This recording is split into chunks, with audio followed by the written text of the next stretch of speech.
दोस्तों, हमारी जिंदगी में जितनी भी घटनाएं घटती है वह हमें कुछ ना कुछ सिखाना चाहती है, लेकिन हम उन घटनाओं से कुछ सीख नहीं पाते। ये हमारी गलती है।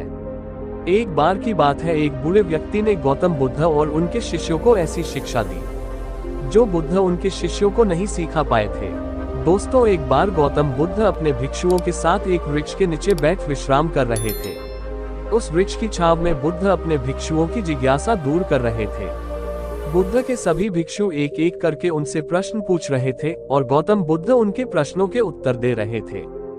बुद्ध के उन भिक्षुओं में कुछ भिक्षु ऐसे भी थे जो कुछ समय पहले ही संघ से जुड़े हुए थे, जिसके कारण अभी उनके भीतर बुद्ध से प्रश्न पूछने की जिज्ञासा नहीं हो रही थी और गर्मी का समय था। लेकिन उस वृक्ष के कारण बुद्ध और उनके सभी भिक्षु आराम से छांव में बैठे हुए थे। इतने में ही गौतम बुद्ध के एक भिक्षु की नजर एक बूढ़े व्यक्ति पर पड़ती है जो उस वृक्ष के पास से ही गुजर रहा था। वह भिक्षु उस बूढ़े व्यक्ति को देखकर अचानक से ही हंसने लगता है। उस बूढ़े व्यक्ति की उम्र बहुत ज्यादा हो गई थी, जिसके कारण उसकी कमर मुड़ गई थी। उस बूढ़े व्यक्ति के हाथ में एक डंडा था, जिसका सहारा लेकर वो बूढ़ा व्यक्ति अपनी मंजिल तक पहुंचने का प्रयास कर रहा था। उस बूढ़े व्यक्ति का शरीर केवल हड्डियों का ढांचा मात्र था। बुद्ध उनसे कहते हैं कि मेरे प्रिय भिक्षुओं, कृपा कर हंसो मत, क्योंकि जिस व्यक्ति को देखकर तुम अभी हंस रहे हो वो कोई साधारण व्यक्ति नहीं है, बल्कि वह व्यक्ति इसी क्षण तुम्हें जीवन की वह शिक्षा को सिखा रहा है जो तुम्हें मैं आज तक सिखा नहीं पाया। वो ये बूढ़ा व्यक्ति तुम्हें सिखा रहा है। इसके द्वारा दी गई सीख को बेकार ना करो। बुद्ध की ये बात सुनकर वह भिक्षु बुद्ध से कहता है कि मुझे क्षमा करे बुद्ध, पर मुझे ये समझ नहीं आ रहा है कि जो एक बूढ़ा व्यक्ति जो खुद अपने शरीर और अपनी बीमारियों से लाचार है, वो मुझे क्या सिखा सकता है। फिर बुद्ध उस भिक्षु से कहते हैं कि ये बूढ़ा व्यक्ति तुम्हें तुम्हारा भविष्य दिखा रहा है। जिस बुढ़ापे को और लाचारी को देखकर तुम अभी हंस रहे हो, वो बुढ़ापा और लाचारी तुम्हारे जीवन में भी आने वाली है। वह बूढ़ा व्यक्ति तुमसे कह रहा है कि अभी समय है इस स्वस्थ शरीर का अच्छे कर्म करने के लिए उपयोग करो। अगर तुम्हारा ये स्वस्थ शरीर तुम्हारे हाथ से निकल गया तो फिर से वापस नहीं आएगा।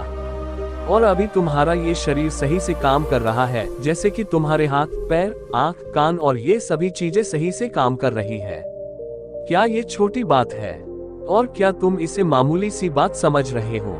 ये घटना कोई साधारण घटना नहीं थी जो अभी तुम्हारे साथ घटी, और ये घटना तुम्हारे जीवन को बदलने की क्षमता रखती है।